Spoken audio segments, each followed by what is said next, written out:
Today's episode of The Sit Down with Scott Dion Brown is brought to you by Jennifer C. at HomeLifeCultureLink.com, Nino Simeka at MortgageGodfather.ca, and Jewelry Forever at JewelryForever.ca. Enjoy the show.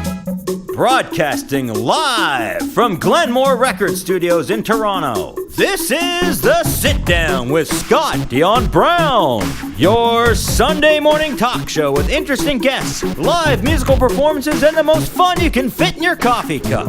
Hosted by Scott Dion Brown and Regine Alaina, this is The Sit Down with Scott Dion Brown.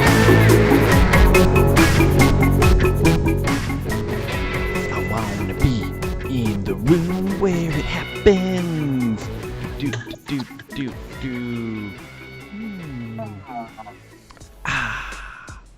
Good morning, ladies and gentlemen, boys and girls of all ages. Welcome to episode 87. I think it's episode 87 of The Sit Down with Scott Dion Brown. Looks like it's a nice day outside. The sky seems pretty blue. There are some puffy white clouds in the sky. And I've got my morning tea, some Earl Grey, and I'm just here having a little sip. Hello, Patrick the Thingamajig. Good morning, Patrick. How are you? Patrick is, of course, the person that sent us our very first piece of the Sit Down fan art. Hello, Patrick. Good morning. How are you? Tomatoes, potatoes. What's going on? How are you? The Thingamajig. I finally was awake for another episode of the Sit Down. Me too, Patrick. I'm glad I got up in time because it's always a struggle. But good morning, everybody. I'm your host, Scott Dion Brown, and I'm joined, as always, by the greatest co-host in the galaxy, the one, the only Regine Alaina. Happy Sunday, everyone. And like I said I was going to do last week, hang on. Oh, you didn't do this. You didn't do the bug thing. What's up, Scott? Wait, here, let's try it again. Wait, I'm going back to me. Okay, ready? Okay. Regine Alaina. Woo! There we go.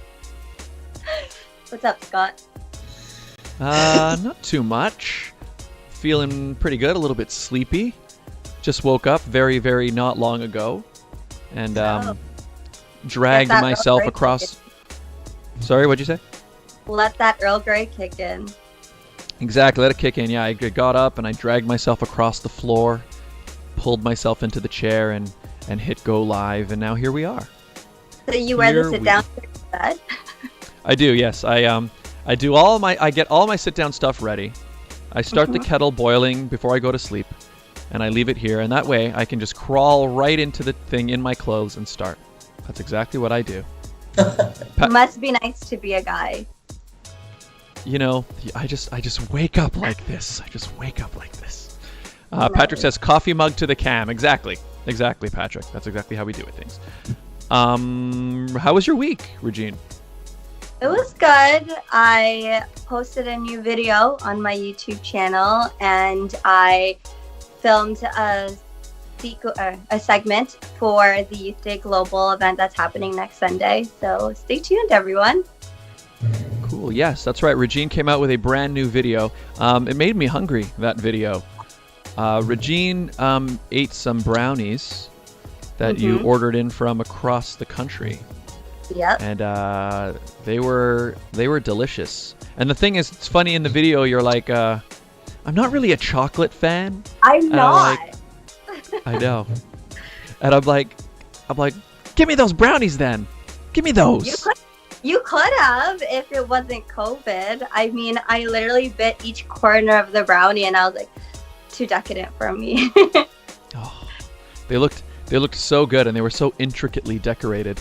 Yeah, they looked good. I put the link to the description, everybody. After this, you guys can check out Regine's new video, and also make sure you subscribe to Regine because her video is there. Yeah, thanks for the. That's yeah, of course. And you can find out what she thought of the delicious brownies she ordered in. Oh, Patrick says I will make art of the coffee mug to the camera. Oh, Yes. Yeah, we'd love to see that there, Patrick. That'd be so cool. Ox Dirty Socks. Hello, good morning. Welcome to the sit down. I love their names. Ox, Dirty Yeah. Sock, Patrick, the Thingamajig, Tomatoes, Potatoes. Like, what is this? Yeah, I we need got to some. be more We got creative. some. Yeah, I know. We're just our names. It's true. But oh, Rosanna Shaw. Hi, Scotty. Hi, Rosanna. Good morning. Welcome to the stream. How are you? Should we bring in our guest, Regine? Should we just get things rolling and I just think start? we should because she also has a very interesting name on Instagram. Oh yeah, that's right. That's true. Good call. All right. Well, let's do that. Our guest this morning, I've known for quite a few years now, actually. I've done some videography work for her over the years. She's known her incredibly talented. Yep, you've known her for a few minutes, correct? And she's a very talented singer-songwriter. She's fronted, I guess, several bands over the years. And I guess her most recent project is the Amy Gabba and the Almost Famous. Her album recently just had its 1-year anniversary. We'll hear a little bit about that. And just a lot of stuff going on. She's just a really, really cool person and very talented musician. Let's please give a warm welcome, everybody, to Amy Gabba. Hi. Hi. That's quite the introduction. I like your radio voice, Scott. Oh, thank you. It's been something I've been slowly honing there's over her the. mug. Over the Mine years. doesn't say sit down, though, so. But I like your mug. Here, show it again. I don't think I saw it. I didn't see it. What does it say? It says take care. Take It's my care. polite way of telling people to F off sometimes. You know, you just take a sip of your mug and you're like, That makes sense. That makes a lot of sense. Okay. Love it. Okay. Take care now. okay, take care then. I like it. Awesome. And it's also, but it's also could be a fitting thing to have for these trying times we're going through, where we do have to take care of ourselves as well. So it can be used both ways, I guess, depending on the mood. So we can say sit down, like we'll sit down and take care. That's right. Sit down and take care. Until next week, everybody. It can be your Yeah. sign-off line. Yeah, that'll be our outro. That'll be our outro Yeah, today. sit down and take care. Love it. I'll just start. I'll give you my address for those royalty checks too. By the way. Yeah, perfect. Perfect. So how's life? How's everything going? You know, it's much better than it was in April. I'll tell you that much. I mean, I think we can all agree on the Corona coaster that we've been on, where it's kind of like, you know, in the beginning you're like, oh, we're just gonna stay home for 2 weeks. It's fine. And then everything will go back to normal immediately. And then in April, you're kind of like, oh, this is like super serious. Like, I'm afraid to leave my house. Like, I know people who are dying, who are healthy. Like, and then May comes along and you're like, oh, the weather's getting nicer. I can sit in my front yard and drink beer in my kiddie pool. And, you know, you get excited and then you're kind of like, and it's just nonstop. So I did think I would do anything to get back to work. And now that I'm working again, I'm like, geez, the grass is always greener, right? So. But it's nice to be busy again because the boredom I think that's where the roller coaster comes into, right? You're just, you don't know what the next day is going to be like. You can't look forward to anything. So you're just kind of like bummed out. But yeah. It's the roller coaster of emotions. It is. Some days you'll be totally fine. And then the next day, like the sky is falling. So you just never really know. I don't know if it's been like that for you, but I know a lot of my friends have said the same thing. It's like, one day I'm perfectly fine, and the next day I can't put on pants. So, you know, it's balance. Yeah. You just gotta take care of yourself. And then the next exactly. day And you got to take care. And you're on the sit down. Yeah, exactly. But I think it's taught a lot of people to be empathetic too, because they're going through the same thing. Like, you know, maybe like we're all in this together in a certain way. So we know how the other person feels. So whereas most times everyone's not in the same boat. So you wouldn't be as understanding of somebody, you know, maybe kind of struggling a little bit or wanting time to themselves. But now you're just kind of like, nope, you do you. Whatever you need, I'm here. So I think it's taught people to be a little bit better. Yeah, I'd agree with that because it's been a while since we've all had sort of that one thing that kind of that's tying us all together. You're right, because before this, everybody's doing their own thing. You're kind of chasing after whatever you're chasing after, worrying about your own thing. And it's, there aren't that many things that come along where it's suddenly, okay, everybody's focusing on this one thing. Yeah. And we can all affect each other. We can't be selfish because it's not just about you. Exactly. Right. And I think some people haven't grasped that yet, or like the impact or effect you could have on other people's lives right now. Mm-hmm. So it's like you have to kind of have a little faith in humankind too. And I find that the kind of crappy people have gotten a little bit crappier, but the really like generous, awesome, kind people have become so much even more so. So I feel like there's just like this wide spectrum of different kinds of things that we're seeing. It's quite entertaining. It's like a big science experiment about how humans behave. That's so true.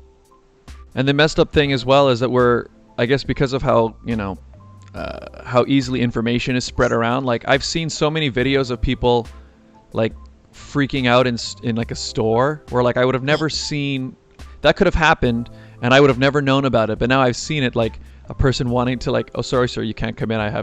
You have to have a mask. And they're like, I've seen so many arguments of that because they're sharing all over the place. Yeah.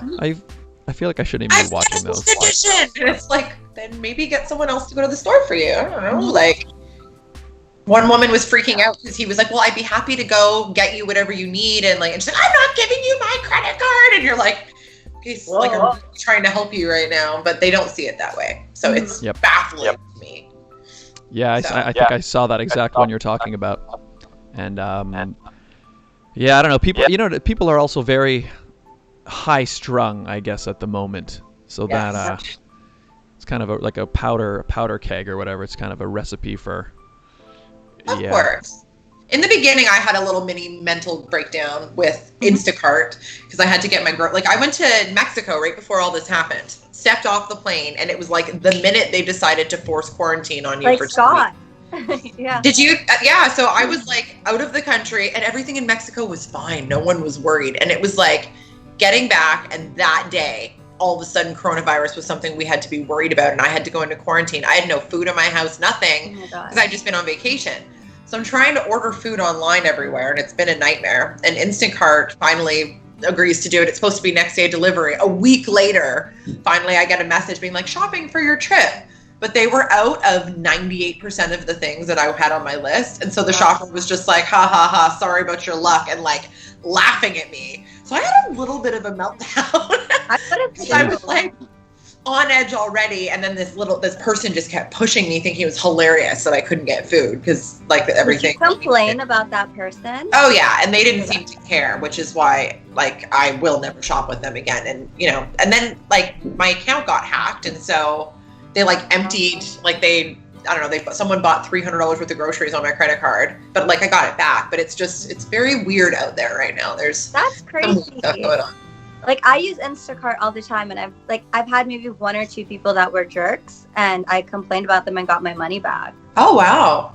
Yeah. Well, this was also right in the this would have been 18. That was when there was no toilet paper. People were hoarding things, and it was so new that we were all, And so I was not very pleasant to that person, but I was like, you started it. Not that it matters. It's not okay. Mm-hmm. But I think after that, I'm like, hey, everyone's going through tough times. Like losing your cool is not going to be helping anybody. And then you kind of learn to manage the emotions and how to control it, and to let yourself know it's okay to have a bad day. It's okay to have those days where you're just in the dark place and you can't get out, but try to get out in the morning the next day and do the best you can, as long as you don't get stuck there, right? So I think it's learned a lot about ourselves through all of this, to like get in touch with our emotions and our feelings and how we deal with things, because most of the time we're too busy to feel things. Because we keep ourselves so busy, we're not in touch with our emotions, and we lose that emotional intelligence. So I feel like this has been like the greatest experience for some people, but the hardest thing for other people who don't really know how to, process. So I think we all learned something at least. Mm-hmm. There's my philosophical rant for the day. Yeah. Well, thank you. Yeah, it was definitely tough. Definitely right in the beginning there, when all the companies, you can tell, they were still figuring out how they were going to do their sort of quarantine period. Like I even noticed when we were in the same boat. Yeah, so I was traveling as well. I was in Guyana actually, and again everything was totally fine. And then it was literally like the day we were supposed to fly back. That's when they officially announced it. Okay, this is a pandemic now. And suddenly everything it's like I left Toronto and it was just normal. And then I flew back into like a completely different place that's, not been the same since. It's been crazy. And then, yeah, like even when we... Like, where you're kind of like, is this serious? Like, do I take this? Like, I posted on Facebook being like, hey guys, like, come on. I've heard some people saying this is ridiculous and other people saying we're all going to die. So like, how serious do I have to take this right now? Mm-hmm. And then you're like, whoa, okay, this isn't just it's just the flu anymore. That was like the moment when you're like, oh, this is actually really bad. Yeah. Well, like for me, like I traveled to the Philippines and that was the minute, like when I went to the Philippines was when it was still brand new in China. So I was like, oh yeah, I think I told Scott too. I'm like, I'll be fine. If I'm meant to get corona, I'll get corona. If I'm gonna die, I'll die. It's the flu. Yeah, and then all of a sudden, Scott went to Guyana, and then he came back, and March break happened, and I'm like, oh, it's actually worse than I thought it would be. Yeah, and I think about how lucky I am, and we all are that we didn't get it while we were traveling around out there because I catch everything. Like I have a weak immune system. I don't know why. It's just someone has a cold, I'm gonna get that cold. Thank you, but. It was just, we started to see everything getting canceled. And I remember I had a show the day I flew back too. And they had just said like the quarantine thing. And in the beginning, people were quarantining, right? So even my band, no fault of their own, but they were like, no, it's fine. Like you can play this show, like do it. Yeah. We're not canceling a show. We're professional musicians. We do not cancel. Yeah. But as the day went on, all these other bands started to cancel their shows and like bars were closing down. And like, we were just like, oh my God. And I was worried because I was like, people know I was just in Mexico. So it's like, I don't want to look like I'm not taking it seriously, but we don't want to be the band that cancels the show. So that was the really hard part in the beginning when people would be like, no, it's nothing. What's your problem? Like, come on, like do your job. I remember calling into work being like, I've got a quarantine. They're like, no, you don't. You need to be here. Because people didn't take it seriously in the beginning. Yep. Yeah, we had the same decision to make with the sit down because I got back on, I'm trying to think, it was probably the Friday.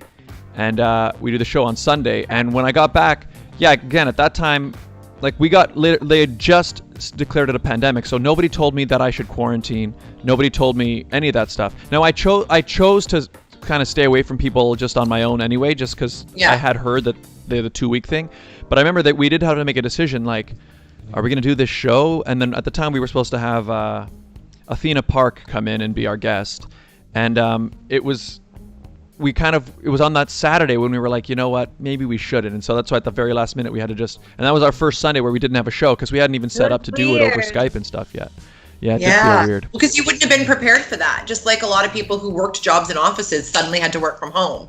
And it's like, I just started working from home, so I'm not prepared. But, you don't have a desk or you don't have a table to work at and you don't have like a good working setup. Like that would be really hard. Or if you need a printer and you didn't have one, especially because everything was closed. So it's not like you could just drive to IKEA and go pick up a desk or the stuff you needed because suddenly you couldn't get the things that you could easily get before. And you had to get used to ordering online and knowing it could take a month and a half. So it's crazy, like the whole way that we just had to like adapt our like way of doing things so quickly with no kind of, like there was warning, but you just didn't know to take it seriously. That's my dog snoring, by the way, if you can hear that. I'm not sure. I was wondering what the hell. She's almost 10 and she's an old lady, but she's like this, like she's a little King Charles Spaniel and she snores really bad. So sorry. This is what happens when you do it from home. Luckily, I work in dog rescue. So when they hear dogs playing and barking, they're like, oh yeah, that's just Ruby and Maze. Like they just know who it is. So we're fostering for them too. Yeah. So we've had a cat show its behind on our show. We've seen it all now at this point. Amazing. Yeah. Actually, yeah, that's right. We've had all sorts of things. Yeah, that's right. We did have a cat walk across. We've had little siblings and kids come into the shot. We've had, I think it adds to the show, to be honest. It's just, yeah. It's something else to talk about, and everyone can now hear my dog snoring. So you're welcome for that. It's better than a power outage, okay? Yeah, that's true. I've had 2 since this show started. Yeah, that's right. Last week we had lately. Sorry, I just talked over with the tornado warnings they had yesterday and earlier this week. I mean, I kind of love violent weather, so I was secretly kind of excited because I was like, I really want to see a tornado. But at the same time walking out into the street after, and there's just like full trees in the street, and definitely power outages for sure, because it was crazy. But it was weird because it only hit my area for like 5 minutes and it was gone. Oh. And then, I turned on the TV and it was literally everywhere else in the city. So I was like, oh, I got lucky. But there was a tree in the neighborhood that fell. Well, our street floods too. Like, we're right on High Park, and so it's just it's almost like a lake when you look out there. There's water everywhere. But again, I like that stuff. I think it's exciting. And then it's gone. Like, as soon as it takes about 15 minutes to clear out, but at the time you see cars going through and you can't even see their wheels. It's pretty wild. That's crazy. I didn't know anything about it at all until afterwards. In fact, I saw a video of somebody. Did you see this video? There's a couple people sitting on a patio, and the weather is just the umbrella blows away, and it's just blasting behind them. It's so weird because they're just sitting there having drinks on a patio, when it looks like they're in the middle of a hurricane. And it was in Toronto. Did you guys see that video? No. Were they on Ronnie's patio? Because that's the place where they people are on that patio year round. It'll be minus 40 and they're outside with their beer. Because I think it's one of the only patios open year round, but they don't serve out there. You can just take your beer and it's licensed, I believe, year round. Oh, nice. So it could be there. It's everyone's showing how tough they are. I've sat there. Yeah, no, it was just such a weird video. I'd never seen anything like that. I'm what are they doing? Why are they still sitting there? It's a weird video anyway. And I didn't even know any of this was happening. I just, someone told me after. I'm yeah, there was I was probably sleeping. Oh no, the other thing is I'm just inside. I rarely go out. So we go for a daily walk. And other than that, I'm just not anywhere. And, I also find I've been paring back on near the beginning of the pandemic, I was kind of watching the news and seeing the updates and watching Trudeau's daily speeches. Yeah.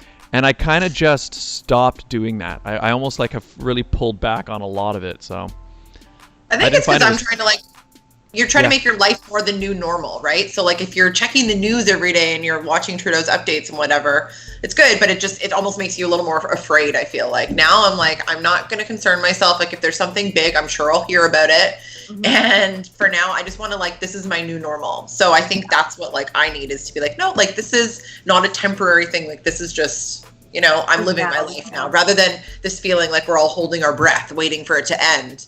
Yeah. Like we had at the beginning, where we just thought one day we'd get a call and it'd be okay, everybody back to work in the masses, and it's fine. But it's no, we've realized we're going to change this so many different times. There's no going back to what it just was for a very long time. It'll be gradual. So at least now we know that we can start to exhale a little bit and enjoy ourselves a little bit. And we have permission. But exhale in a mask. Okay. Exhale in a mask. Exhale in a mask. Yeah, thank you. Wear a mask. All the people just be oh, I'm fine. It's yeah, it's not about you. Because I don't know if you've seen the comic strips or the little posters that explain it. If you're wearing a mask and the other person isn't, there's this percentage. And then if they have COVID and they're wearing a mask but you aren't, there's only 70. It really shows the difference. And someone I think explained it once as wearing pants. It's it's better if both people are wearing pants as opposed to just one person. But it's true. So if you're one of those people arguing that you shouldn't have to wear a mask because it only affects you, it doesn't. It actually protects other people, I think 70% more from you if you're sick. And you may have COVID and not know it. So there is my TED Talk for the day. My PSA, please wear a mask. They are mandatory now too. So yeah, in all indoor places, yeah. Yeah, and I think that the businesses are doing a good job. A lot of them are actually supplying masks. If you forget yours, but invest in a couple, wash them, just wear it. It's really you never have to wear it for very, very long, right? I mean, unless it's of course you're working and that's really difficult, but you have to. But people are just don't be selfish. Don't be selfish, people. Exactly. That's the best takeaway you can have from that. Patrick, a thingamajig, says emotion coaster. Oh, I think he typed that earlier when we were talking about the emotion roller coaster. Emotion coaster. And he wrote, take care and don't cough on me. That's right. There you go. That should be on a t-shirt. Take care and don't cough on me. Yeah. That's perfect. Put it on a mug. Yeah. Yeah, exactly. Hello, Skullboy Gamer. Welcome to the stream. It's our weekly talk show. Jaden the Kid. Hello there. What's going on, Jaden? Loops and remixes. Hey, Scott. Hello. And Emerald B is in the chat as well. She goes, hey, stars. Hey, what's going on, Emerald B? She was on the show a couple weeks ago. How are you, Good. Emerald? Very talented singer as well. I love that name. Emma. Yeah, Emerald. Welcome. I know. We should actually we got to do our break in 1 second, but I forgot to mention last week, Regine, we had the Kids to Kids show, and one of the Kids to Kids group was on, and Rhea, one of them, was a very talented artist, and she was talking about some of her art, and she submitted some art of her own to the show. She did. She did. Let's show it. So this is Rhea. You can find her art at Rhea, RHAYA.art. And she drew Regine and me in our sit-down attire. And we're going to show it right here. Here we are. There we are. You've seen it already, right, Regine? Yeah. Yeah, so that's us holding our mugs. It looks pretty cool. I like that she gave me some very, very defined cheekbones, which is nice. Definitely did. But No, it's very picture. cool. Yeah, So it's a recreation. Now we have one Yeah. where we're in our sit-down t-shirts, and now we have one holding our sit-down mugs. Yes, that's right. So check out her work at Rhea, RHAYA.art. And thank you so very much, Rhea. And if you guys want to just Like submit her your hair own in the art, picture. yeah, she did a really good job of like Post-COVID. recreating. Or pre-COVID, sorry. Yeah, I guess so. I know. It's very nice. It's very, very pretty. Yeah, and if you guys want to draw anything like that or submit it, we'd love to see it. Send it to us in over social media in some way, and we will us. definitely share it. Tag us. Yeah, exactly. Patrick the Thingamajig says, "Nice art." Yeah, it is pretty nice, Patrick. And Patrick, of course, is the one who sent us our first piece of fan art, which is really cool. So let's You do should draw the Amy. ads. Yeah, you can draw Amy as well. Yeah, there you go. With her take care mug Yeah, and exactly. a snoring dog. Exactly. Okay, let me just I'm prepping the ads. Hang on. I forgot to have the document open. Oh God. That's how it goes sometimes. Okay, I think we're wait, it's opening. I'm opening the document. Everybody fill time. Hey, how's everybody All doing? right, fine. We are going to talk a little bit. Amy was actually supposed to be on our show way back when, like long, Yeah. old studio. Yeah, I don't remember how long ago that was. That was a while ago because the record wasn't even out yet. I remember Over a year that. ago. So it would have been over a year. Because it was going to be like a first listen, I guess, because we didn't even have anything out yet. Wasn't mixed yet, I don't even think. But Wow. Crazy to think. I where know. does the time go? back when the Right? world was different. All the things we took for granted. The fact No. that we're halfway through July already is insane. Yeah. It's Yeah, like- I have not done It's really enough camping or cottaging for my liking. It's very unfortunate. Are you guys outdoorsy people? Because I know I am. That's what I want to do when it's nice outside. I just want to like be in my giant avocado with a beer in my hand and just float on the water and just do That nothing. sounds like fun. Yeah. I'm a hiker. I went on a hike a week ago or 2 Yeah, weeks ago. I love that too. Yeah. Yeah. I don't mind working out if it's outside and it's beautiful. Like I will swim, I will go on like 20-mile hikes. I don't care as long as I'm outside. But like you throw me in a gym on a treadmill and I'm miserable. Like that's not stimulating enough for me. Put a treadmill outside. Yeah, I would. I absolutely would. But I live in High Park, so it's pretty cool. There's a lot of really nice trails and like it's a good workout because there's a lot of hills, which is nice. So it's not like you're just coasting. Nature's treadmill, Yeah, you get that thigh burn from walking through High Park for sure. for sure. Makes sense. Doesn't help Get with, on the like, hills. Yeah. Run the stairs. Oh god, those are the worst. Okay, it's working now. I got it up. Perfect. Ladies and gentlemen, today's episode of The Sit Down with Scott Dion Brown is brought to you by the following fantastic advertisers. Hey, Regine, Yeah, Scott. do you want to find out what your home is really worth? Maybe. Are you buying or selling a home? Could be. Then Jennifer C., Realtor at Home Life Culture Link, is here to help. call or text Jennifer today at 647-403-8887. Don't deal with just anyone. Speak to a professional. Jennifer C. at Home Life Culture Link. To see her current listings, visit homelifeculturelink.com. The Mortgage Godfather is here to give you advice with any mortgage needs you may have, and he will shop to find you the best mortgage. Nino Saimeka, mortgage agent. He'll give you an offer you can't refuse. So find out more at mortgagegodfather.ca or call 905-604-6955. The Mortgage Godfather. And it was brought to you by Jewelry Forever. Conveniently located at CF Markville Shopping Center on 5000 Highway 7 East, Markham.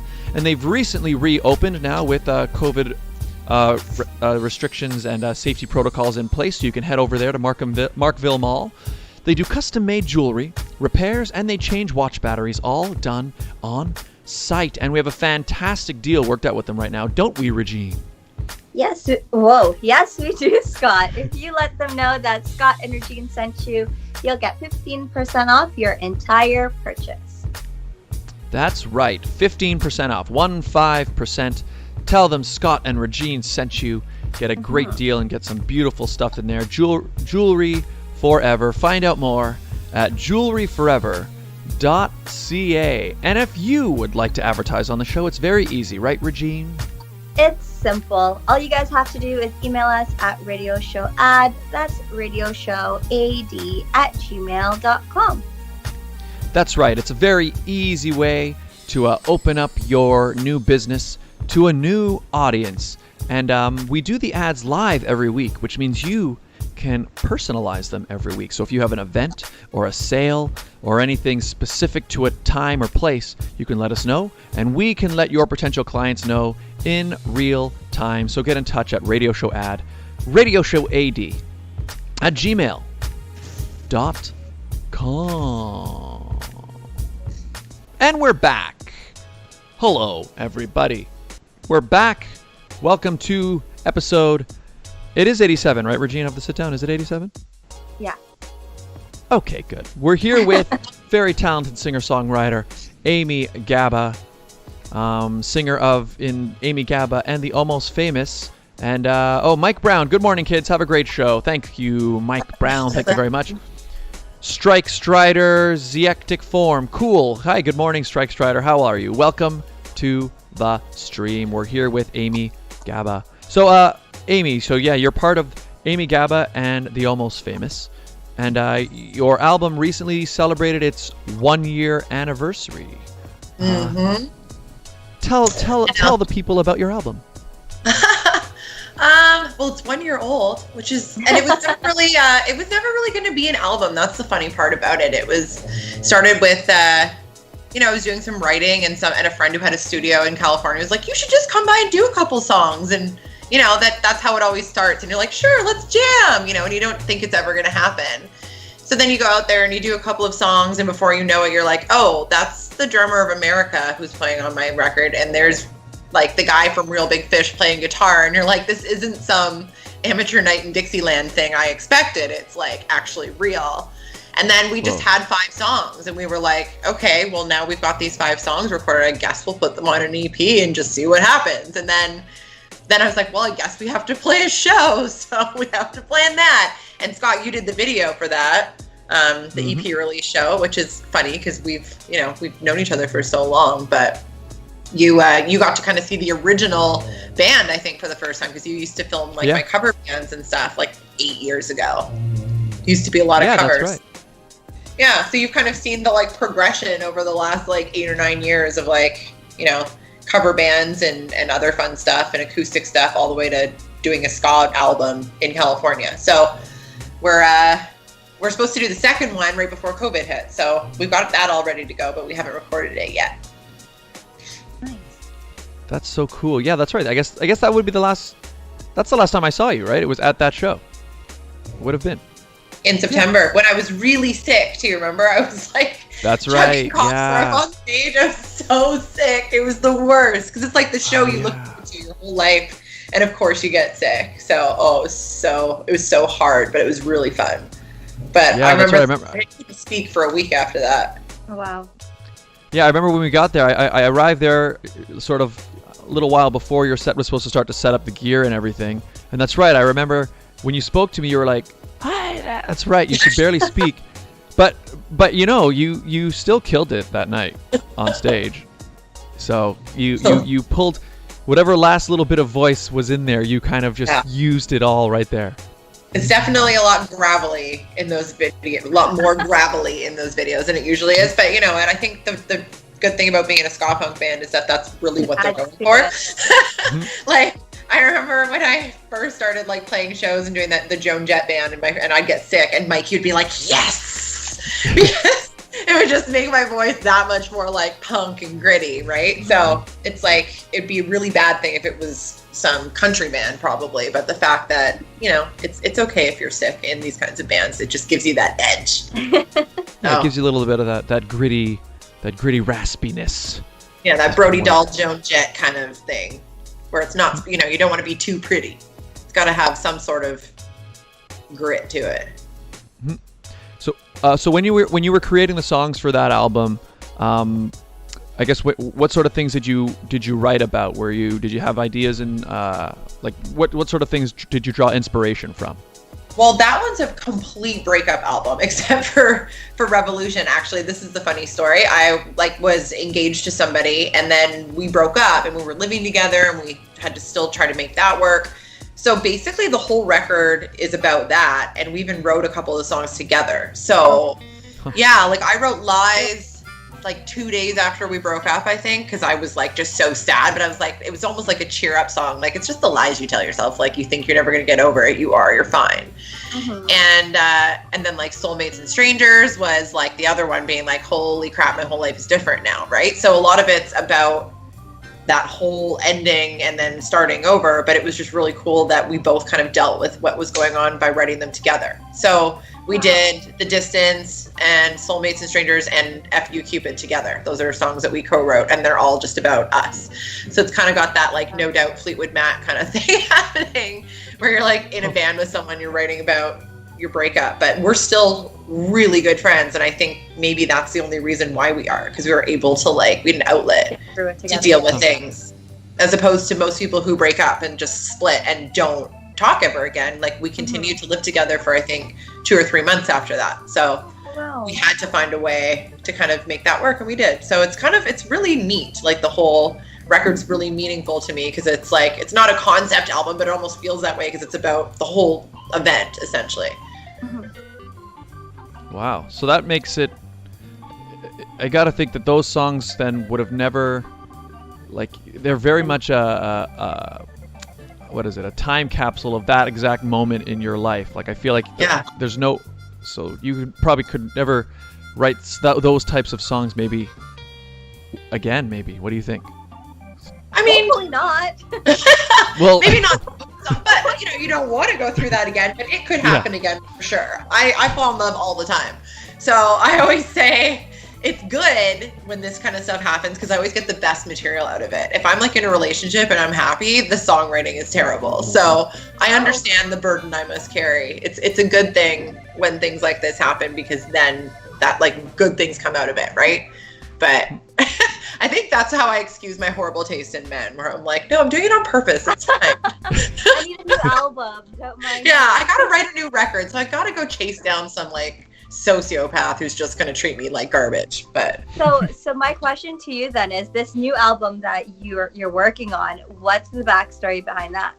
The new album is more about kind of what happens after the first one. Like, it's almost chronological. It's about like suddenly it's about being on your own and being single again, and then also realizing that it's rough out there. But then other things that have happened, I had a kind of falling out with someone who was a very close friend to me, and it was like a lot of dealing with that kind of betrayal, you know what I mean? Just because it's like a breakup hurts all the time, but you kind of see a breakup coming. I don't think you see a breakup with a best friend coming when you really think they're gonna be in your life forever, because you can have more than one. Whereas breakups with the opposite or with a partner is a little different, because for the most part, people usually, you know, you expect those things maybe not to last forever because it makes sense that they wouldn't. The odds are not in your favor. But so a lot of that is about, that's basically the twofold album for the second one. It's a lot about dealing with like some pretty serious kind of friendship betrayals and relationship betrayals, but also just like what happens after, you know, the heartbreak and the breakup. It's like, oh no, life goes on. And then you get your, you know, you meet 5 different people since then that like bummed you out or, you know, maybe hurt your feelings or did something. So there's lots to write about, I'll tell you that. So it's a sequel. It's a literal sequel to the last one. Maybe that's what I should call Chapter it. Sequel. The sequel. Amy Gabba, the sequel. And I'm putting out movies now, I guess, instead. It's like audio tapes. There you go.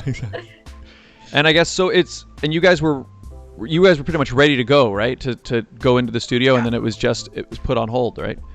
You know what's funny? It's supposed to be in the studio exactly 1 year later than the year, like 1 year ago, April 27th or whatever was when we wrapped the first record. I keep pointing because it's on my wall.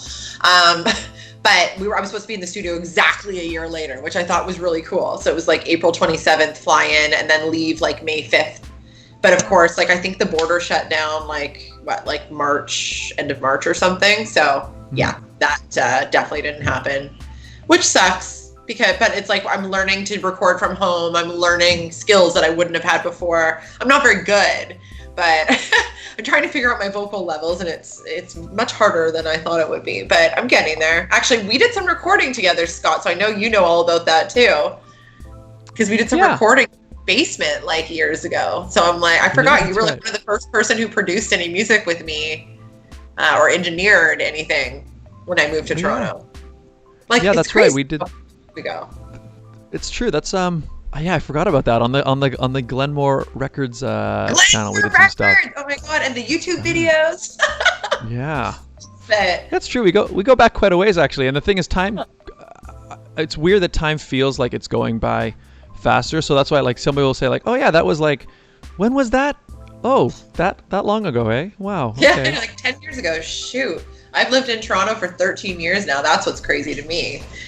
You know, to think I'm like, oh, I'm an adult now? I don't feel like that. Yeah, no, me neither. It's weird. I was about to ask you, and then I forgot what it was. But was it on the topic of the recording in LA thing? Because we were talking about that, and then the flights all canceled. Oh yeah, I was just gonna. In fact, that's right. I was just gonna say. I said this before we went live, but just how. I'm getting notifications in like basically all of social media now where they'll be like, this was you 1 year ago. This is what you were doing, you know? And I'm like, whoa, that's so strange. Like I'm near people and I'm like outside and like nobody's worried, or like, oh, I'm at a sporting event and there are people all around me. And I'm like, it seems like a different world. And like when you watch TV and you see them in a movie and they're all in like a big crowd somewhere and you're like, oh, it's coronavirus everywhere. Don't do that. Or they give someone a big hug and you're like, no, you're not supposed to do that. Where's your mask? Right? The new normal, right? It's just like what we think now, which is good that we're having that reaction to be safe, right? But it is funny when you watch movies. Because I wonder now, like, are they going to put TV shows out where coronavirus is happening? Like, because if this is going to go on for a while, are we going to start to see that in like sitcoms and stuff? Is that going to like suddenly be a thing in Grey's Anatomy? I don't know. Like, it's a world like wide pandemic. So are they going to start to like immortalize this period of time in like film and TV? I wonder. We'll see it on the History Channel for sure. Yeah, but that's such an interesting question. You're right. Like if you imagine once they figured out production and stuff, like are we going to start seeing like a sitcom where like the two people come into their house from outside and they take their masks off? Like, are they going to do that? Is that going to be just... I never thought of that. And then we look back and we watch that movie 10 years from now. We're like, oh, remember those times? Like, and it has that same, like, nostalgia effect where you're like, oh, yeah. So I am curious. I wonder. Like, especially if masks are like, mandatory. Are they going to start filming and everyone's going to wear masks while they talk to each other? Maybe. Well, yeah. I mean, I have some insight. So actually, in fact, I just picked up. I got a small part in a made-for-TV movie. I just got cast this week, actually.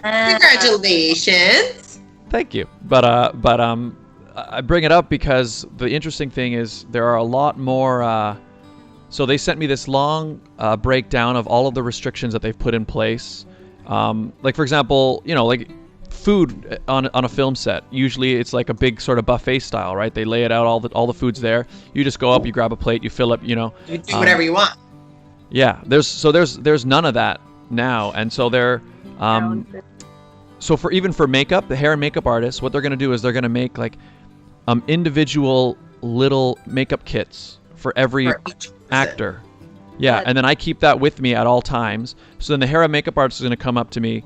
They'll use my kit on my face while wearing a mask, and then as soon as I'm done my makeup, they're gonna have a face shield for me, and it's just, I mean, I'm very, very curious to see what it's like, because it's gonna be the most different film set. I was gonna say you should actually like blog that or do a show based on your experience and like how things are different now, because I would love to hear more about that. I'm sure it's very interesting. Yeah, in fact, I think I will, because I'm so curious to see. Yeah, because like all the restrictions that they've put in place, I mean, it's impressive to see. Like they're taking it seriously and everything, and like everybody has to you had to sign a thing being like you have no symptoms from a certain time and blah blah blah blah blah and all that stuff. You will not come in if you have a cough or a fever and all that kind of stuff. But I will say, I mean, I can't talk about the specifics of the project, but I will say it's this project appears to be set in a not pandemic world, so that's why so we haven't seen any projects yet that are living in that reality. But it's interesting that you brought that up, Amy, the idea of that. You're right, if this thing lasts into an extended period of time, how will it affect the actual art itself? That's going to be interesting. Yeah. Well, and will reality shows continue it? Like, let's say like Keeping Up with the Kardashians going to start showing stuff like that, even if it's like that. But I'm very curious to see what happens. Like I'm not gonna lie, I do watch a lot of 90 Day Fiance, and they show literally life in COVID, like life in isolation. So. They do show that. So how do you watch 90 Day Fiance? I need to watch this show. I have not watched it yet. Well, I have cable, and I was watching it even way before COVID hit. So I'm like OG 90 Day Fiance junkie. How many seasons are there? Like 7 or 8. Oh, I thought this was a new thing. I'm so no. Oh my god. There's so many different twists to it. So there's 90 Day Fiance, there's Before the 90 Days, and then there's What Now. So there's the couples that they film before they get engaged. So like the couples, like when they're in a relationship still and get engaged and whatever. And then the 90 Day Fiance is as they're prepping to get married. And then What Now happens, like what are they doing now? Wow, I had no. Okay, good to know. So there's options. There's options. I'm gonna have to look that up. Yeah. Netflix is starting to now. Yeah. Oh, I think the reason you thought it was new is because I was in the same boat. Because I think it's recently become like I've seen a lot of clips of 90 Day Fiance on YouTube because a lot of people there are a lot of clips being shared about it and also people reacting to it and talking about it. So I think it's even though the show's been around for a long time, I think it's recently become kind of part of the bigger conversation and. People are talking about it, like there's that guy Ed. What's his name again? Is it Big Ed or something? But you know what it is? It's also things that blew up. Yeah, because the series played and was filmed post-COVID, so everything was brand new. So it's like Tiger King. Everyone's forced to watch Tiger King because there's nothing else to watch on Netflix. People are forced to watch 90 Day Fiance because there's nothing else that's current or new. It's just reruns because nothing's being filmed. Mm-hmm. All right. Yeah, Ed, and then that girl that finally broke up with him because he was just bad. He was mean, right? I feel bad for her. There's but it's interesting because even a lot of other TLC shows, they're also doing life in quarantine episodes. Oh. Where they're filming it themselves, and I guess they're sending it to TLC to like edit, and then they air it. Mm-hmm. Good to know. I guess because I mean, they're just finding ways to. I guess now it's especially for reality TV, it's unavoidable because they are literally filming real life, and if they want to keep working, they're going to be dealing with people in quarantine. Yeah, a bunch of auditions that I've been getting as well have been ones where they're like typically if I had to do a self-tape audition, right, I just film myself in front of a plain wall and then send it off, because they're gonna bring me to a set and all this stuff. But a lot of the auditions I've been getting lately have been all related to, okay, we want to see your condo or where you live, show us an area where you would be okay with us filming, because the idea is that, okay, they're going to hire me for this commercial or whatever, but I'm going to be producing the video footage on my own in isolation and send it off to them. So that's, which is something that would have been unheard of even a year ago. Well, because also we had this like stress on quality and stuff, but now it's like, you do the best you can. Like a lot of the quarantine videos we did in the beginning were all on our iPhones, and then eventually figured out that I could like film myself while using like a DAW and put like the sound through there and like throw a little reverb on there so it sounded a little bit better. And then you slowly find ways like where the lighting is better. But in the beginning we were all like, oh, I don't know, here. Like it was terrible. But we just wanted to get content out there. And so people didn't mind. It was like, hey, you're doing the best with what you've got. Mm-hmm. So I think now it's good that maybe like standards aren't so damn high too, like where like a lot more people can get involved and do it without having access to these fancy cameras and studios all the time.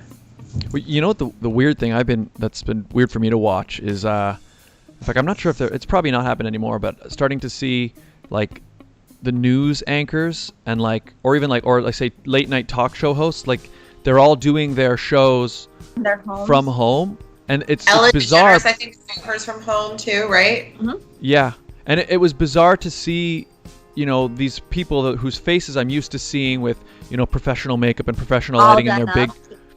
And the bizarre part is, in many cases, their content looked worse than like YouTubers that I watch, because it's because these are people who are used to going into the big studio and they only have to worry about so they only have to worry about being on camera and doing their thing, whereas suddenly I guess we're gonna try to do this one over Zoom, so make sure you have your phone up, and it's weird to see it. It's like, I don't know, it kind of made everything look a lot more equal. Like I'm like, there's no difference between. The sit-down can easily be on TV. Like, let's be real. Yeah, no, you're actually right. Like the quality of the show that we're putting out right now is not very different from what a lot of mainstream TV is. Well, and if you think about all the money they're saving too, it's like they're not flying guests into these shows all the time. They're not spending money on the audience does buy tickets, which is the difference. They're not making any money either, but they're probably thinking now like, okay, maybe we don't have to spend all this money to put on these shows when like we're still doing it from home right now, right?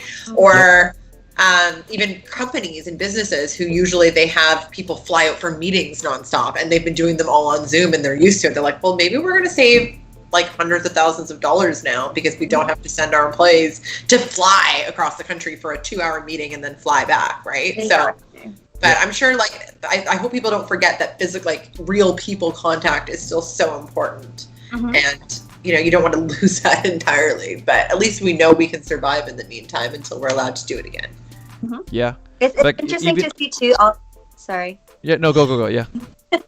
It's interesting to see like all those companies that are like, oh yeah, there's no work from home policy, but now everyone's working from home. So going back to the office, are they going to be like, you still can't work from home anymore, or do you not have a work from home policy?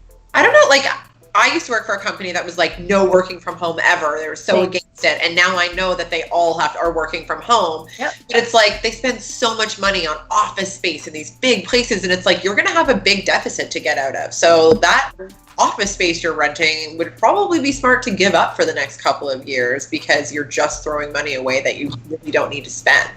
But again, you're right. A lot of them they just don't trust their employees, and they're like, they want to keep an eye on you all the time. And it's like, I've also heard them argue it is better for like morale and to see everybody. But yeah, you can do that once in a while. You don't need like 5 days a week, 10 hours a day, mandatory must be in the office. Like I remember I used to commute 2 hours each way to work every day. It was so awful. 2 hours? I'd leave my house at 6 a.m. and I'd get home at like 7:30 p.m. usually. And it was awful because it was like the longest day. And then I'd get home and I'd eat and I'd pass out because I had no energy for anything else. So, like you gotta, if you know that people can work from home and they live far, like why not let them if they're able to produce? And if they're not able to, then they can't. But I think you're right. Like a lot of those companies had to change their tune, and they're going to have a hard time being like, hey, everybody back to the office now that everyone's set up to work from home. Yeah, and the other problem with that as well is the companies are going to be very careful with when they decide to start telling people to come back, because especially at this point, we don't know, like, will there be the second spike or whatever, and what company wants to be the company that was like, everybody come back. Yeah, exactly. Come back, and then, oh no, there's breakout in the office, and oh no, now, you know what I mean? So I feel like it's, yeah. And especially the case when we've figured out how to work from home now, so there's not really a lot of incentive to force people back. I mean, because then they have to wake up like 2 hours earlier than they usually do. Yeah. And it's like, if you think about commute times to an office, it's like that's 10 hours a week, like on average, probably that person is just losing out of their life. And like, imagine like all the things that we can actually get accomplished now. It's amazing with that extra 2 hours a day. Yeah, but that's a good point. Even and sleep. Yeah, exactly. And then the thing, even the big bosses, the ones who will be making those decisions. Exactly. I mean, they must be enjoying being able to, not have to worry about the bottom half of their outfit and just jump on webcam. So I think it'll be a while. And I think you are right as well. There's probably going to be at least a few businesses who just get rid of the office space altogether and realize, you know what, this works better, this is way cheaper, let's just keep doing it this way. And everyone's used to it again now. So it's like if you switch them back to the office, it's like it's a whole new, you have to readjust to that as well. So it'll probably just interrupt productivity overall. That would be my argument anyway. I'd be like, no, you're just going to mess with people and throw them off. It's working. If it's not broke, don't fix it. Exactly. Let it go. Exactly. What was I? Oh, I keep having a question in my mind, like we're talking, and then I'm like, oh, I'm gonna ask her about this, and then it goes away. Then we go off on a different brand. Yeah, which actually I don't mind. I actually kind of like when it's just seeing where the conversation goes. Oh, Patrick the Thingamajig, my laptop will die. All right, well, hopefully you can stick around long enough. Oh, and Strike Strider Forum said, I have to go. See you next time. Okay, Strike Strider, Zeectic Forum. Like these names. Thank you for so stopping. Much, right? Yeah. Well, so one thing, in fact, that a lot of the people who are tuning in are they're people who participate in my other live streams. So one thing that I did start doing, again, because I've had extra time at home, is I've been doing a lot of live streaming, like video games.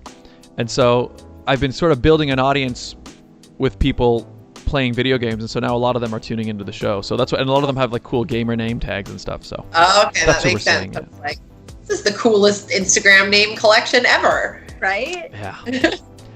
Yeah, it's they're a cool collection of people. So it's fun. Again, it's another sort of offshoot of this whole crazy situation that we're going through.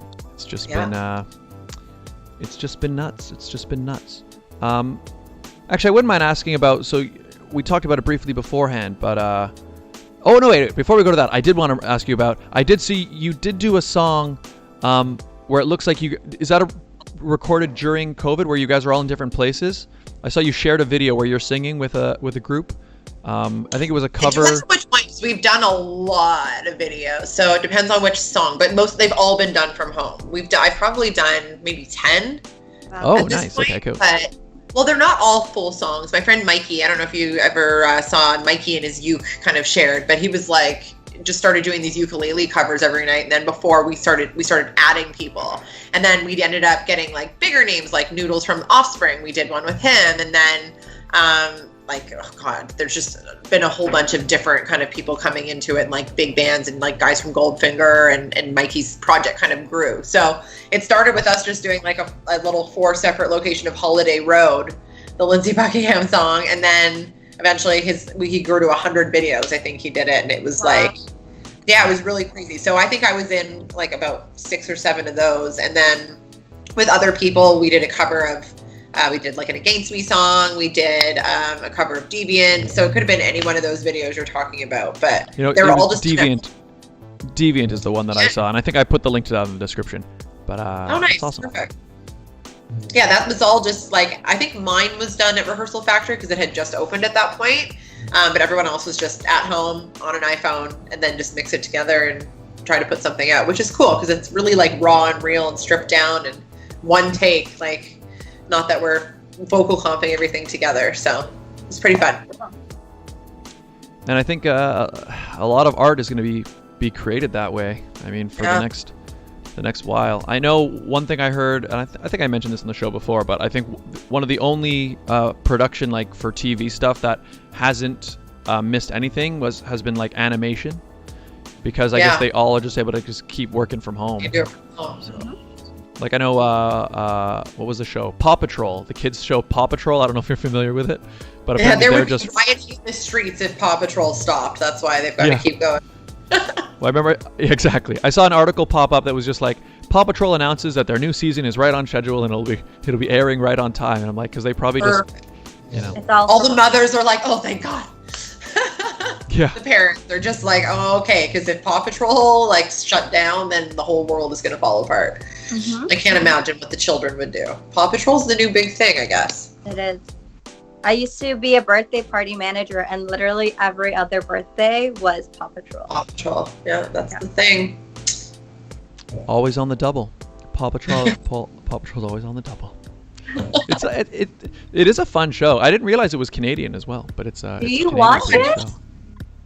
I've seen a few episodes.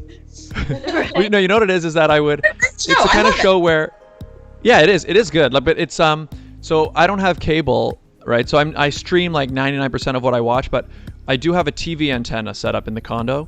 So we get like, I want to say like 8 to 11 channels depending on signal. You get TVO Kids, don't you? Yeah, exactly. So, well, it's TVO. And so like sometimes on a Saturday morning, you know, I'll make tea and I come out and I sit on the couch and just, you pop on the TV and Paw Patrol's on. Paw Patrol's on, and I make sure I'm up every. Yeah, so basically, I set my alarm. Every morning, and I have the alarm labeled Paw Patrol alarm, and I just make sure I never miss an episode. That's what I do. Who's your favorite character, Scott? I don't even know the name. Oh wait, no wait. Isn't one of them Chase? Is that one of the characters? Yep. Do you know? I couldn't tell you. I have no idea. Chase is the police officer. Okay. Oh, that makes sense. Okay, I can see that. Yeah. He's like the main dog, isn't he? The main one. I like Rubble. He's the construction worker. He's like the bulldog. Okay. All right. Yeah. I think I only remember the name Chase. Patrick's imaging. Paw Patrol alarm? Yes, Patrick. My Paw Patrol alarm. I set it every morning to watch it. I never miss an episode. Patrick goes Zoomer, Sky, Russell, and I don't know the rest. Oh, there you go. So Patrick knows a couple of the Paw Patrol. I think I've heard of Sky. Someone likes Sky that I know. Sky is the girl puppy. Oh, well, then maybe it's okay. That would make sense then. Oh wait, does she have a helicopter? Like the Power Rangers, if you think about it, because they have like their own little colors, and then you have, their like own unique skills and stuff. Okay. I've never seen an episode. I've just seen Paw Patrol everywhere, and Paw Patrol bikes, and Paw Patrol scooters, and Paw Patrol coloring books, and I'm like, apparently this is important. I thought it was Peppa Pig still, but I guess I'm wrong. So I guess I think Peppa Pig is still a thing. I think. Well, so I first saw Paw Patrol, like I said, by accident in the morning, just watching. By accident. Yeah, like I turned on the TV and it was on, but it wasn't until I didn't realize that it was actually a big thing until, you know, I had seen it a couple times, and then I was in the mall and I suddenly saw all these Paw Patrol toys across, and I was like, oh, okay, so this is like a big deal. This thing, this is it. It's like the new Barney or Blue's Clues. Yeah. Yeah. Okay. Yeah. Blue's Clues. That's an old one. Caillou. What else was there? Caillou. See, for me, it was like Clifford the Big Red Dog. I'm aging myself there, but I was all about Clifford. Mm-hmm. Clifford was my boy. And then they had like Franklin and Berenstain. Oh yeah, Franklin. Berenstain Bears, I loved. Oh my gosh, loved them. I think those things are still around. I thought it was the Berenstain Bears. Sorry? Arthur has new episodes. Arthur's like The Simpsons. He just keeps going. Yeah. Arthur's still rolling. Yeah. I don't remember really watching a lot of those. I mean, I must have watched shows when I was younger. Because now you're aging yourself. No. So I'm just not gonna. But I can't remember. Like I don't remember what I really watched when I was like really, really small. Did you watch I was a big Turtles? Ninja Turtles, yes. Ninja Turtles, But I feel like I was a little older with those. You know what Now I mean? you're Like aging yourself. no, yeah, but yeah, no, but I mean like Paw Patrol is, I think, targeted at like the really, really smaller kids, whereas you know, those Street. cartoons. Yeah, exactly. Whereas cartoons would have been more, you know, like 7, like 5 to 12, 5 to 10. I don't know. Somewhere around there. Not the young. So I mean. Yeah. I mean, I liked Power Rangers. How old would I have been in Power Rangers? Don't age yourself, Scott. Careful. Well, I'm just trying to think, like, what's the age range though? Probably grade. I mean, at the latest, grade, what, 6, 5, maybe? Yeah, like grade 2 to 6, probably. Yeah. Yeah. I was in kindergarten when Mighty Morphin came around, so. Well, I mean, the thing is, I could say I liked Power Rangers, but you don't know how old I am because Power Rangers is still on now. So it's really about like which specific era of Power Rangers were you watching? You know what I mean? Like the very first, like OG Power Rangers, like me, or the like SPEVU Special Victim something. I don't know. That's CSI. That's actually true. Yeah. Like it's like Power Rangers SVU, Power Rangers CSI. Like, they all have a letter now. It seems. I don't know. Yeah, that's true. And the one I did watch was Mighty Morphin Power Rangers. Yeah, that was fine. So sorry, Scott. What time. grade were you They had the little buckles. Yeah.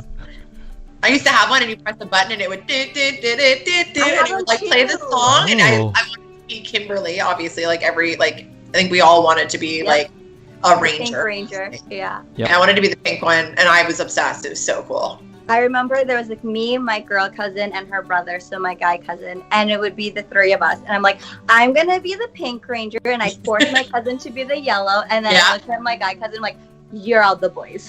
Yeah. And then whoever got to be the Green Ranger, who was like Kim's like love interest, you know, there'd be a little romance, but you'd always want like the cute boy to be the Green Ranger, obviously.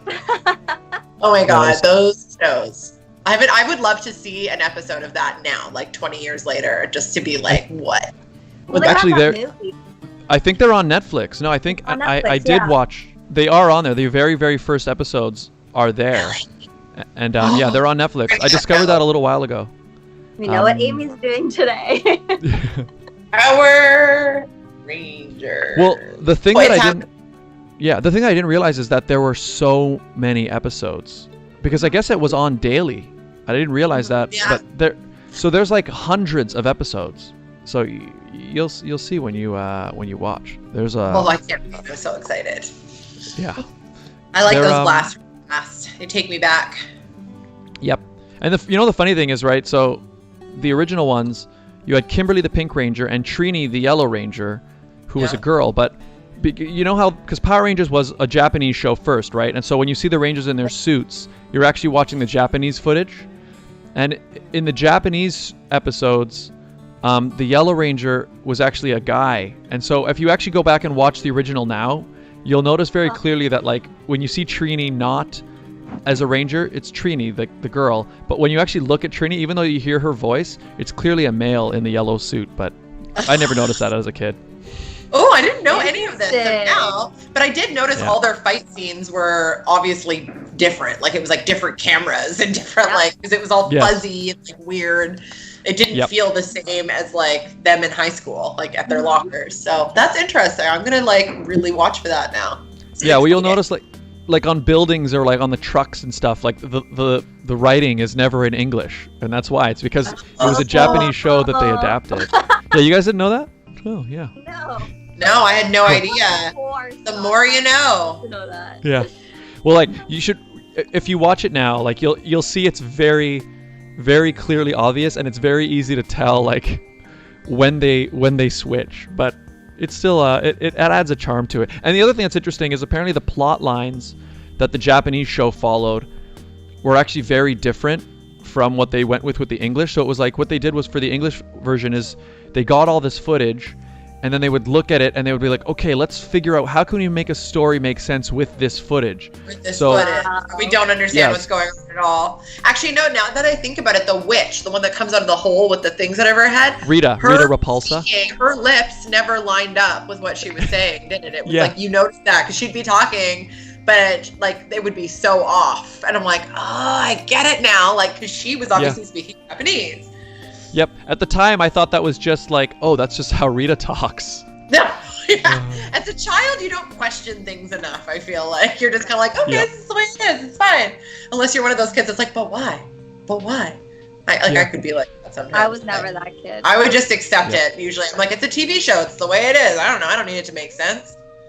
Well, I remember there was this one kid in school who, I guess he just liked to tell lies. And I remember he was like, yeah, I saw them film it. I was there. He'd say like my uncle was involved with the filming, and he's like, and yeah, like they use real robots, and like the robots are real and stuff. Oh, kids just love to make stuff up. Yeah, and I remember even then I was like, are you sure? Because like, even as a kid, I was like, I think the robots are as a guy in a costume, and they were like. Yes. They were like, no, it's real robots. Like my uncle. Oh yeah, real robots. There. Yeah. Got it. Damn. If only his technology was at that point back in the 90s. That's when that would have been, yeah. Mm-hmm. Yeah. Late 90s, but still. Yeah, I mean, well, there is something cool about how, like when you see the transformation and all that stuff happening into the Zords, like they actually had to build those things. Like they were miniature models, I guess. But it's cool to think that nowadays they probably wouldn't build anything. It would have just been like a computer animated something. So it is cool. Yeah. Good old Power Rangers. I was like, how do we start this conversation? But then I realized I started the conversation. We're just randomly talking about Power Rangers for like 20 minutes. I'm like, I hope you guys like her. It happens. Clearly, I am passionate about Power Rangers, and I am not ashamed of it. And that's okay. It was an amazing thing. I actually got to meet the Pink Ranger. Oh, a little while ago. That's neat. I got to, because she lives Amy in too. Just so you know, Amy. Yeah, Amy Jo Johnson. Amy Jo Johnson. Yeah, there you go. She's an Amy. Because she lives in Toronto now. Oh, I didn't know that. Yeah, because she was on. I don't know if you heard about the show Flashpoint. Okay. It was on. It was like a CTV. It's like a cop show about like the SWAT teams. She was on that for quite a while, and so yeah, she relocated to Toronto, and what was cool is I got to meet her because she's now a filmmaker. She makes her own films, and she. You get her on the show, Scott. I mean, that would be really cool, actually. But no, she put out like she put out a thing on Twitter at the time. She was editing her movie, and she needed music for the soundtrack. So I submitted some songs, and one of my songs got in the movie. So I got to meet her and stuff. Yeah, it was. Yeah, and she's really nice, and she's a singer as well. She actually puts out music and performs and stuff. So. Shoot, you guys besties. Like you know so much about her. Yeah. Well, I got to meet her once in the lobby, but that's about it. But yeah, we're besties now. Yes, correct. Well, cool. Yeah, there you go. Power Rangers talk, people, right here, right here on the sit down. All right. Well, wow, it's already cool. It's already been an hour and 17 minutes. That's a good sign. The show flies by. But before we wrap up, or we'll start to make our way towards the end. So we're obviously in this uncertain times. We're not sure when the new music is coming out, but where can people, I guess, find you to like follow along on your musical journey? And what is next when things start to get back to normal? Well, when we're hoping to get some new merch up online like this month, because I just got some new artwork back, which is very exciting because everyone likes new merch. Because we just thought, why wait till the record comes out when we're all just like on hold? So we should put some new merch up on the amygabba.com site soon, which is very exciting. And then as soon as the border opens, I'll probably be in LA recording and trying to get all that done. And hopefully my dog doesn't start barking at me here because she looks like she wants to go outside. And then like Instagram and Facebook, Amy Gabba _AF. On Instagram, and then Facebook, just Amy Gabba and the Almost Famous. There's a page, and usually post whatever's happening up there. So as soon as this record's done, the social medias will hear about it immediately, I'm sure. So awesome. There you go. Amy Gabba _AF, and search up Amy Gabba and the Almost Famous on Facebook. And when you said the website was amygabba.com? .com, yeah. Cool. And yeah. Ruby stuff. And the doggy has woken up. She wants to go outside, and that seems like a good time to start to wrap it. Yeah. Yeah. Regine, where can people find you? You guys can find me on YouTube now, as we've been talking about on the show. Scott has left the link in the description below. So make sure you guys subscribe, like my videos, or just watch them. And you guys can also find me on Instagram, Facebook, and Twitter at It's Regine Alaina. As well, I do have a lot of things coming up with Galaxy Canada, so make sure you follow my Ms. Galaxy Canada page, which is MS Galaxy Canada. As mentioned, I do have an interview coming up with Nisi Lexi on the 16th, so this Thursday, where I do talk a little bit about the sit down and a little bit about pageantry, so make sure you tune in. It's on her YouTube channel. And as Emerald mentioned, I will also be part of Youth Day Global next Sunday, so make sure you guys tune into that. There's a lot going on. Amazing. Yeah, so where can they find you, Scott? You can find me right here, where you're watching this show, youtube.com/ScottDionBrown, or twitch.tv/ScottDionBrown, or dlive.tv/ScottDionBrown. You can also follow me on Instagram and Twitter, right here, right there. You can join the Discord server, link in the description, or if you're watching on Twitch or DLive, go to my About section, click Discord. I've been gaming 5 nights a week, Monday to Friday. Tomorrow night I'll be playing some Brawlhalla, which we're having a lot of fun with. I know Patrick is one of those people. Nexus is one of those people. So all of you guys, follow me there. And people, Show the dog, show the dog, show the dog. Oh yeah, there you go. Oh, She really wants to hello. go for a walk. And she's like, I was quiet for an hour and a half. Doesn't that count? I It know. does. That's a lot. She's for just She's earned it. She's a She's spoiled old earned a lady. walk. Yeah. Oh, adorable. All Is right. that the Any snoring final? dog? Sorry? Yeah, it's a snoring dog, Is right? that the Yeah, snoring she's the dog? snorer. She doesn't look like it, but she snores like a drunk trucker. Oh, how cute. She's earned her walk. Any final words to the people before we say goodbye, Amy?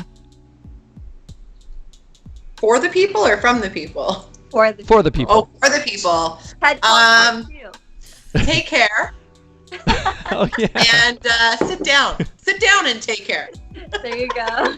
Perfect. I like it. Let's end things right there. All you people who tuned in, thank you so much. You could have gone anywhere on the World Wide Web, but you came right here to say hello. Patrick says, check out Rayman Legends. Okay, I'll look it up. That's cool. All of you guys, Nexus, Patrick, Strike Strider, Emerald B, Loops and Remixes, Skullboy Gamer, Ox Dirty Socks, Mike Brown, Rosanna, Tomatoes, Potatoes. I missed some of you, but all you guys who tuned in, thank you so very much. And what was the puppy's name again? Ruby Soho. Ruby Soho, thank you so much for staying nice and quiet for the whole show. And Just until the end. yeah. She's And, going throughout the whole thing. Yeah, but you know what? That was soothing. It was soothing. I didn't mind it. I didn't mind it at all. Speaking of snoring, I might go do that myself right now. Have a So nap. Have fun. yeah. So all you guys, sit down, take care. Thank you guys all for being here. Sit down, And take- bye. And we'll see you next time. Bye. See you next time.